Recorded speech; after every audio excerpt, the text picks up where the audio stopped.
За сайн байцгаана уу, энэ өдрийн мэндийг хүргэе. За удаан хугацааны дараа зөвлөгөө бичлэгээрээ уулзч байна. За манай залгамж төвийг үздэг та бүхэндээ за намар цагийн мэндийг хүргэе. За удахгүй топикийн шалгалт болох гээд те сургалтын төвд суугаад за бэлдмээр байгаа хүмүүст зориулж энэ бичлэгийг хүргэж байна. За ямар учиртай бичлэг вэ гэхээр сургалтын төвөө сонгохдоо юуг анхаарч сонгох вэ?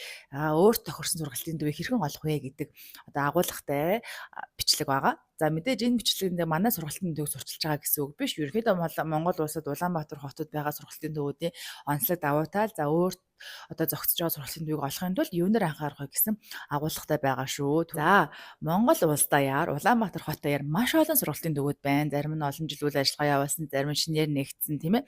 Маш олон сургалтын төвүүд байгаа. За мэдээж сургалтын төв болгон өөр ингэсэн онцлог чанартай байгаа. Дээрээс нь ашиглаж байгаа сургалтын материалууд, ажиллаж байгаа багш нар бол ерөнхийдөө хоорондоо ижил төстэй байдаг тийм мэрэгжлийн Солонгос хэлний багш нар за эсвэл Солонгос сурч төгсөөд ирсэн хүмүүс за ашиглаж байгаа сургалтын материалыг Солонгосын хэлний бэлтгэлд ашигладаг хэдэн төрлийн номнуудыг ашигладаг гэд ер нь бол хоорондоо ижил төстэй байдаг.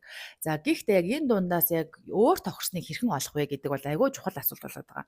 За дийлэнхтэй сургалтын төвөө сонгож байгаа хүмүүсийг анзаараад ахад гэртээгээ ойрхон. За эсвэл одоо Reels ч гэдэм үү те маркетингийг хараад энэ нэг сайн байна гэсэндээ очиж сурдаг.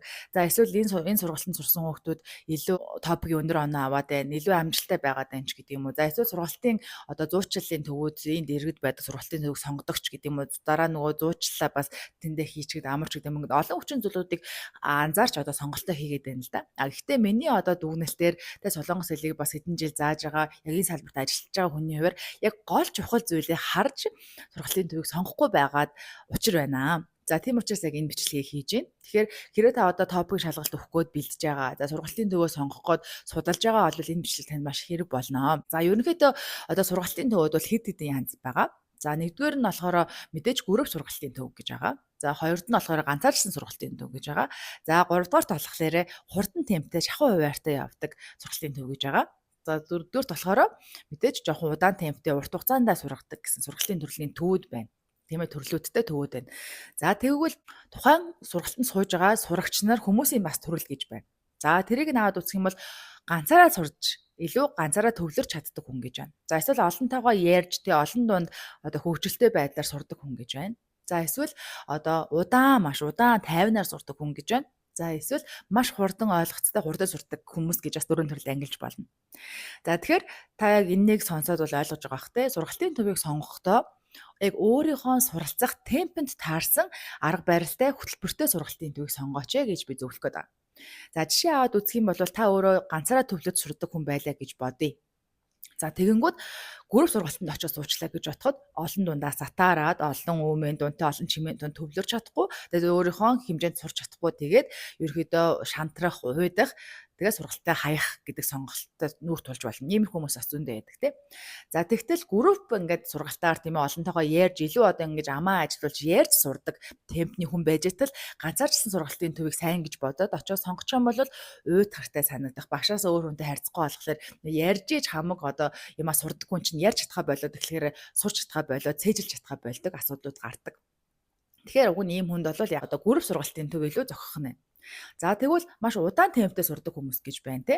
За ер нь 50 удаан ингээд урт хугацаанд ямиг олон давтчихиж олон хийжээ сурдаг хүн байлаа гэж бодоход маш хурдан шахуу темптэй 7 хоногт одоо 5 өдөр ч гэдэг юм уу 4 өдөр ч юм уу ингээд өдөрт нэг сэдв ингээд гаргадаг маш шахуу хуваартай сургалтын төвд очихлоо гэж бодоход чирэгдэх хоцрох асуудал гарч байгаа.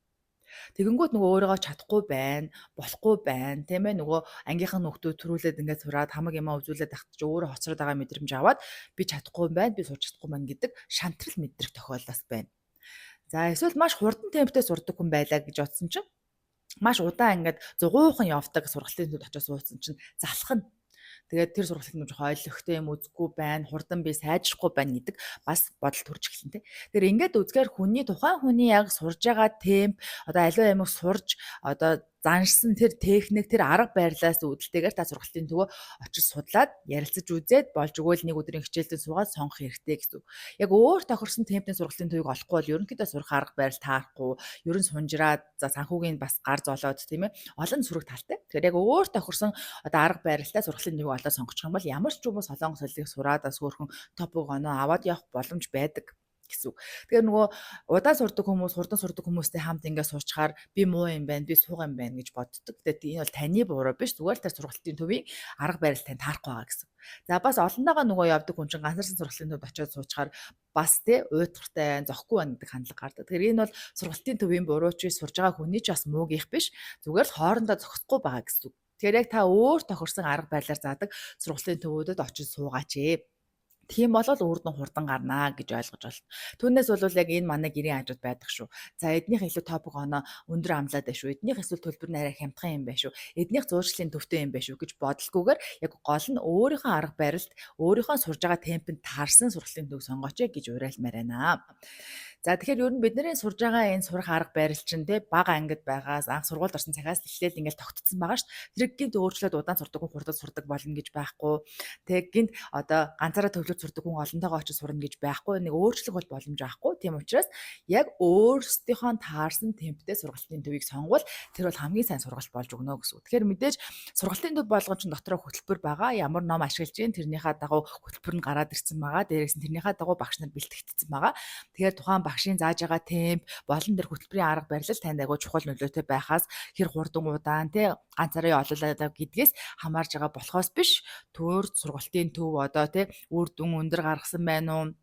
За эсвэл одоо танаа гэртээ ойрхон байх нь гэдэг нь нэг их хамаагүй болж таарах нэ гэсэн үг шүү. Тэгэхээр энэ бол яг миний одоо сургалтын төв те ажилуулаад дээрэс нь одоо олон солонгос хэлний хичээл заагаад олон шавнартай болсон хүний үүднээс харагдсан үнцэг. Гэхдээ бас өөр бодолтой хүмүүс байж болно. Тэгэхээр яг багш хүний хувьд ингэж зөвлөж гинэ гэдгийг хүлээж аваад бас өөртөө хэрэгжүүлэх хүмүүс байвал хэрэгжүүлээд үзээрэй гэж зөвлөхөөрэй. За тэгээд топик шалгалтын амжилттай бэлдээрэй. Дараа уулзъя.